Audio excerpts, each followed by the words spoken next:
Hey, good morning. Yes, it is. It is Saturday morning, February 1st, girls.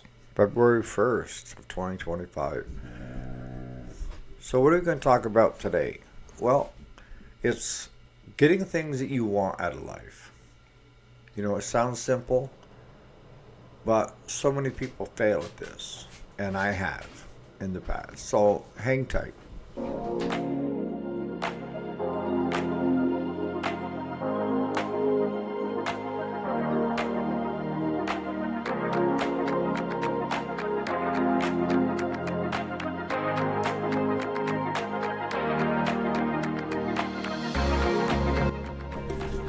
Alrighty, welcome back. If you didn't already know it, my name is Eric, and yes, this is the weekend. Monday through Friday is the weekday, and on weekends we tend to do whatever we want. But today I wanted to kind of focus on getting things that you want out of life. Why is it not easy? Because that's what people want, right? And that may be what you want and what I've wanted in the past. And what I can tell you is if something comes easy, it can leave just as easy. How do you get things that you want out of life? Well, for me, I first have to define what it is that I actually want. That's reasonable, right? Because how can you get what you want out of life if you don't know what you want? Pretty simple, right? So you could jot down what it is you wanted out of life, and you could set a course for just doing that. Now, I can tell you right now that there are a lot of people out there that just want something easy peasy that's going to reward them greatly. And I can tell that by yesterday's video of having almost, over 1,000 views and 7 that disliked it. Because those 7, I can tell you right now, come to the channel thinking that they were going to find a quick and easy way to make money. Just like so many others have with the pyramid schemes, with the Amway, they're all pyramid style schemes. The guy at the top makes all the money and kind of fans out, right? And they even had that thing where if you sent a buck in, can't remember how that worked, but then you could start your own, and for every buck that you got, somebody sent you $2, you had to give $1 to this. No, that's not any more than going to Vegas and thinking you're gonna walk away from there wealthy. Does it happen? Yeah. Is it the norm? No, it's not the norm. Some people, it comes easier. Like, we'll go back to Vegas. The guys that are playing cards, poker, in these big poker tournaments. The guys that are doing really well are the ones that have honed their trade. They're mathematicians. They understand math and the percentages. And they watch and they know how many cards are in that deck and what are the odds. And they play the odds. The better the odds, the better chance you will see them play. Can you get somebody in there that hasn't got a clue and win the tournament? Yeah. But those are few and far between. The more apt to what's going to happen is if you have $1,000 buy-in to the big tournament, you're going to lose $1,000 because you aren't even going to get up into the rankings of where there is a payout.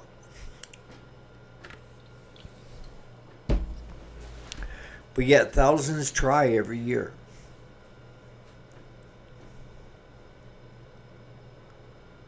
What I found in life is whatever you want takes time, takes energy, and the willingness to follow it through on your part, on my part.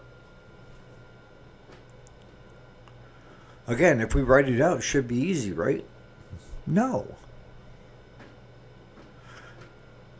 You have to kind of plot a course from here to wherever you want to end up.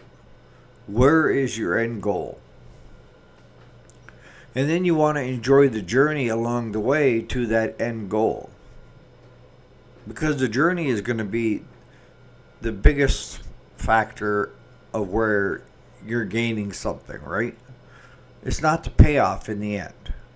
It's getting there is usually better than the payoff.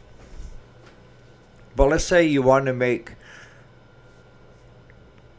$1,000 more a month. Now, there's numerous ways you could do that. If you're working for somebody else, you could talk to them about raises. And when it comes to raises, you want to make sure that you're telling them why you feel that you should have a raise based on what you're doing in your experience, and not because somebody else is making so much money. That don't cut. That don't cut it. You got to base it off you and your net worth. How valuable are you to that company?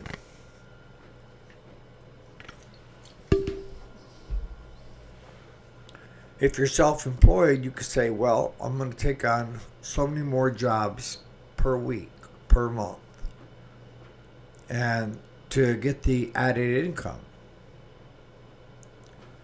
But now, if you're busting your ass in the shop and it's going full tilt, there might not be a lot of room to add more work.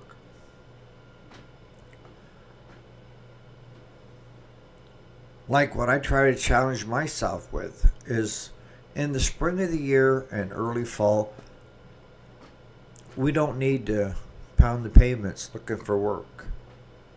It's during the winter months. Depending upon the snowfall, we may get a few snowblowers that break down. But really, for us, it is dead slow. So what I try to do over the summer is I try to get enough work lined up on tractors to carry us through until the following spring when things pick up. And why do I do that? Well, because I want to have income coming in year round. Because if you're concentrating on repairs, what is there for you to repair on during the off season? Because winter has got to be the slowest for everybody that I know of.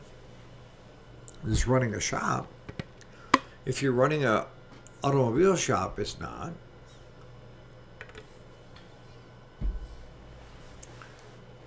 But I talk with guys that have seen a slow last couple years during the winter months because people just haven't had the money to pay the repair bill. But they see a big hit when it comes after January because people are getting their returns, tax returns, done and the money coming back to pay for those repairs. So everybody and their brother wants theirs done then while they have the money. And you need to do it quick while they have the money because they won't have the money. They will find other places for it to go instead of working on that car repair or getting that lawnmower fixed right. See, for some, it may be trying to, put a winter special of working on people's lawnmowers that need to be repaired. Not serviced, repaired. There's a difference. I know a lot of shops that turn the other direction. Once snow comes, it's snowblowers. But you have lawnmowers that have snowblowers mounted to the front of them. So if you're offering a discount to work on those lawnmower tractors, whatever you want to call them, to get more work coming in the door, you could do that. But everything that you look at that you want requires an effort. People, some people seem to think that they can sit back on their ass and the money's just going to come flowing in. They want something where they don't have to do anything to get the money. They don't want to expel any energy in the process. And I've seen some that felt entitled to receiving money. Case in point, when COVID hit, hopefully we'll never see another one of them, all that money being doled out, and the more kids you had, the more money you got. Everybody got money, right? And 99% of the people that you gave the money to, our government, spent it. And they got used to that money. Extra money coming in. And then it became part of the budget. And then what happened? They cut it off. And then all these people were angry. They were angry because the government took the money back, took it away. They didn't take it back. They stopped sending checks. They stopped depositing money in people's accounts. You weren't doing anything for the money. So that's freely given and easy coming to get. It's the quickest thing that could be taken away. And they did. They stopped the payments to everybody. Felt COVID has rounded the corner. But people had budgeted for that money. They could say they didn't, or you could say you didn't, but you budgeted because it was coming in every month. For some, they took that money and they put it in a savings account. Or they invested in something, stocks, bonds, that would show a return, IRA. But I'd say 98% of the people spent the money and continue spending the money up until they cut it off. And then people started crying foul because it was taken away. That's life. With my recent incident with open heart surgery, my life could have been ended right then and there. That's the realization. It could end today. Still wearing a vest. Still in the healing process. But I know and I understand that this could be my last breath, so I don't want to waste it.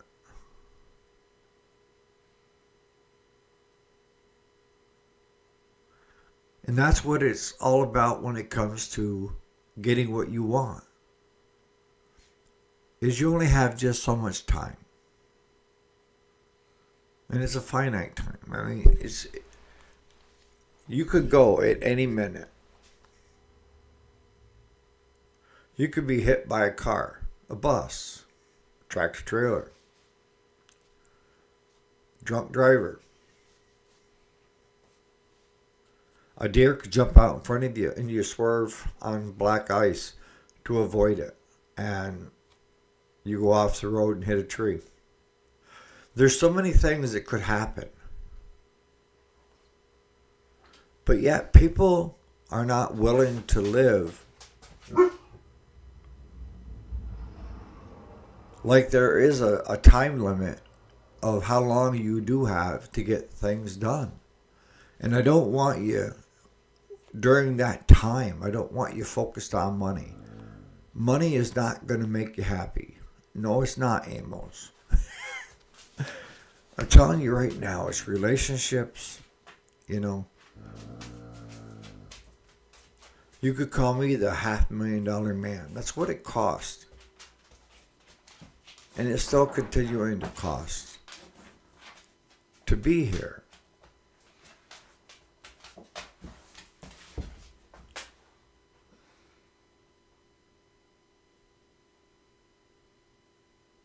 Find things that you enjoy in life. If it's fishing, do a lot of fishing. If it's hunting, go on hunting trips. Find things that rejuvenate the body, that give back to the body. Because that's the key, is you can drain the body and not be able to enjoy the windfall. Yeah. You could be headed for a burnout because you're trying to make that extra $1,000 for the shot. Or extra 1,000 at work. And they told you the only way you're going to get that extra 1,000 is we'll give you a slight raise, but you're going to have to work all this overtime. And that's 3 hours later every night than what you're working now, and then weekends. Because there is overtime available. So you take it, and you're working 7 days a week, and you're not working your normal 8. You're working 11 hours a day. And I can tell you, if you go at that breakneck speed, you will burn out. You will not be able to, you will not enjoy the fruits of your labors. That's why I say don't chase the money. Do what you enjoy doing and make it your business. That way, every day that you go to work, you enjoy work.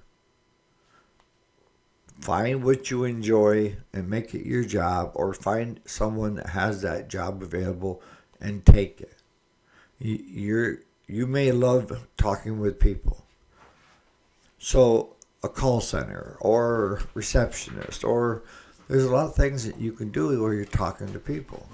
But you don't want to talk to angry people. So you got to find a different line where people aren't pissed off about this or that or what have you. Start your own radio or podcast, on true love or something. There's a lot of things out there that you can do if that's what you like doing. See, some people say the quickest way to ruin a hobby is to make it your living. I don't think so. I mean, I love fishing. But if I were charter fishing 5-6 days a week, it wouldn't hurt my feelings. I did it before. Yeah. Be surprised at the stuff I've done in the past to make money. But we were doing kings and cohos in the fall and doing rainbows and walleyes in the spring for charters with a 28-foot twin screw using the Canadian electric downriggers. Used to catch some nice kings. We'd go out on a day off just to see how we could do and take the kids with us. And I'll tell you, your arms are just aching. You get a good 35, 45 and up king salmon on the end of a pole. It's all there. So yes, you can find things and make it your job and find it enjoyable to go to every day. And those are the ones that are the most happiest. I'm going to start wrapping this up. But another case in point, it's like cardiac rehab.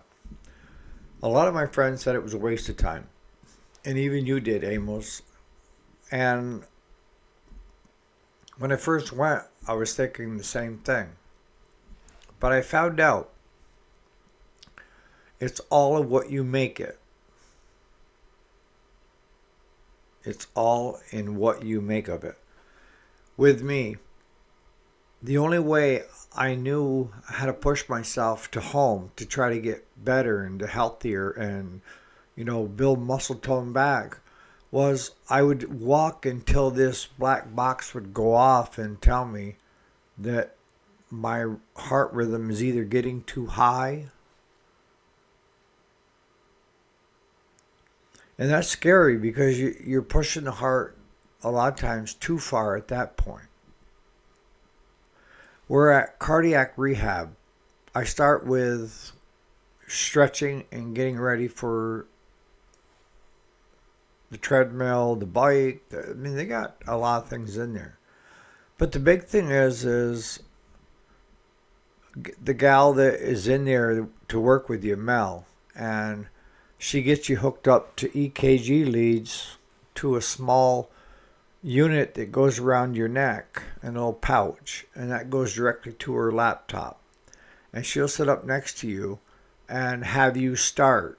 And if you start climbing too high and she's watching, the EKG, the heart rate, everything for you, she'll tell me tone it back a little bit.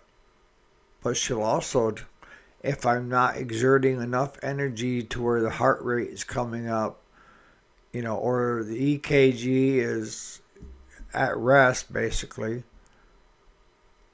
that she will push me. And that's what I need. I need a comfort zone of, I want to get back my strength and everything. But I've been scared to do it in the past for fear that I would do reputable damage to the heart by overdoing it, because I have a tendency to push. If you learned anything about me, I can't sit on my laurels. I got to do things. I'm a busy person, and I enjoy being busy. I enjoy working with my cows. I enjoy being at the shop working with Claude and the customers coming in. And the stuff around the house. But for the most part, I've had to rely on other people to do those things for me. And that's why I want to get back up. Because my body is healthier now than it was when I was 40. But it's going to take a while to build the body back up, just like it would be a 40-year-old. But I think a 40-year-old, I could have snapped back a little faster. As you get older, it takes a little bit more effort. But there's a lot of them that show up for cardiac rehab that are there because they have to be there. Part of cardiac rehab for me was, it was given to me as a choice. And all the doctors all said it was a good choice. You should do it. So when I'm doing my workout and stuff, there's usually one other person there. And what I've noticed is with that one other person there, they're not pushing themselves. Because they're there because they have to be there. Because the doctors ordered so many things, or disability or what have you, have ordered so much time in cardiac rehab. Where my doctors haven't ordered any length of time. It's whenever Mel feels I'm ready to go out on my own. And Mel has already got me booked out for another 5 weeks. And she said, we're going to go longer, but this is what I book out to 1 month at a time. And it's at your pace. And it's at your body's pace. And she commented, she said, Eric, you are one in a few. You make me enjoy my job when someone is actually trying to get better and listening to me on how to do it and have the willingness to actually do it. And when you go home, I know that you're doing what I tell you to do to help get you back faster. And I am. She gave me a 2-page thing of different exercises I can do at home. So again, you have to decide what it is you want out of life. And you have to be able to want to put forth the effort, the time and the effort to get that you want. So on that note, you guys have a great Saturday. And just think about it. To me, it's common sense. But I know from my 20s until my probably mid-40s, I was always chasing instead of having some kind of a plan. So you guys have a great day.